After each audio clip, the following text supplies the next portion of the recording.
Welcome to Elementary Python for CBSE. In the last session, we have discussed about file handling, how to open a file, how to close a file, what is a file handle, etc. Today, we are going to discuss about one of the important file operation, that is reading data from a file. We have seen that files may be of different types, and the two common file types are text file and binary file. So today we will be discussing how to read data from a text file.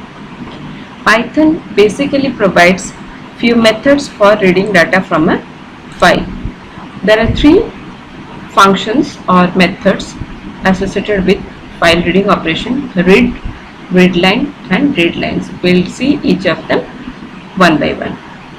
So read may take one argument which specifies the number of bytes that we want to read from the file. Read and reads n bytes from the file. Whenever we open a file for reading operation in the read mode, the file pointer remains at the beginning of the file, and when this read function or read method is encountered, it reads the specified number of bytes, that is n bytes, from the beginning of a file. When we are not specifying n, then it will read the entire file. That is, when n is not specified, then the read method reads the entire content of file and returns the content as a string. So whether it reads n number of bytes or the entire file, the return type will be a string, or read method returns a string. For example, suppose we are opening a file, say test. We have not specified the mode because we know the default mode is read mode. So if we issue the command f.read, where f is the file handle, then it will read the entire file as a string which will be stored in S. Similarly, if we issue the command f.read 30, then it will read the first 30 bytes from the file and return it, which will be stored in the variable S. So let us see an example of how we can use read method. So here are some examples of read method. We are opening a file module1.py, which is in a math package of the D drive, and we are using it as a raw string, so we don't have to specify slashes as escape sequence to specify the path. Then we are using the read command to read content of the file, and we have passed 100 as argument. That means we want to read first 100 bytes from the file, and then we get this data from the file in the variable S, which is a string, and we are printing this. So the output will be first 100 bytes from the file mod.1 is this much. So this is the output from the file, 100 bytes. Then next one, in the same program, we are writing simply f.read. We are opening the file in read mode. We have not specified the mode, so it will assume the default file mode as read mode, and we are then using the read method without any argument, so it will read the entire file. And by finding out the length, we can find out the number of bytes in the file, that is the size of the file. So by using the read method also, we can easily find out the size of a file. So we are getting the length, that is file size, in bytes, and we are printing it. So file size is 176 bytes. Let us execute this program and see how it happens. This is the script file which is having this read commands. First read 100 bytes and then read the entire file. So let us run this. Now this is the output. This is the output for the first print statement, and this is the file 100 bytes, and this is the second part of the program, that is file size is 176 bytes. Now let us see read line. So read line, it reads a line of input from the file. We know that text file stores a special end of line characters, which is a combination of the new line and the carries return character. So read line method will read one line of data from the specified file. We can also specify argument, which is the number of bytes that we want to read from the particular line. So if we specify n, that it reads n bytes from that particular line of the file, and after reading the content, it returns the line as a string.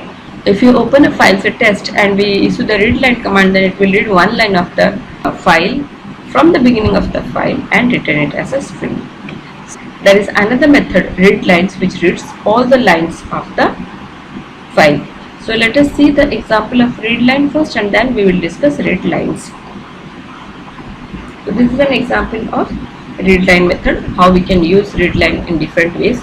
So first time we are giving read line, so it will read exactly one line of data from the beginning of the file and return it as a string S. So we are printing this S. So this is the first line of data, and this is the output for this print statement.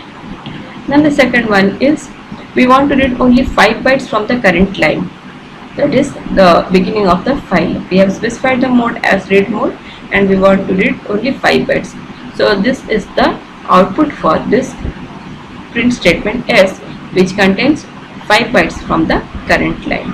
And then we are also using this read line method to read each line of the file with the corresponding line number. So what we are doing, we are reading the first line, and then we are initializing a counter, and then we are reading each line of it until it reaches the end of file. So this S will become false when there are no more lines to read. So we have used the loop to read lines, and it will go on reading line by line, and along with that we have just using the counter C to print the current line, and after reading each line we are incrementing it so that we are getting the line number. We are printing line number followed by a dot followed by the current line. The first line will be read and it will be printed. Then next we are again using the read line, so it will read the next line, it will increase the counter, print it, and again read the line, and so on. When it will reach the end of file, then it will stop printing. This is the output for this print statement in the loop. So let us see the program by running it. This one is the example using read line. File, save, run, and this is the output. So this is for reading the first line, this is reading the first 5 bytes from the line, and this is to read all the lines using a loop, and along with that we are using a counter to print the corresponding line number. So this way we can use the read line method to write programs or scripts according to our requirement. Then the next one is read lines. So read lines, it will read all the lines of a file as a list of strings. This read line method returns a list which contains individual lines as strings. Now let us see the use of read lines method. So we are just issuing the read lines commands and printing what does it return.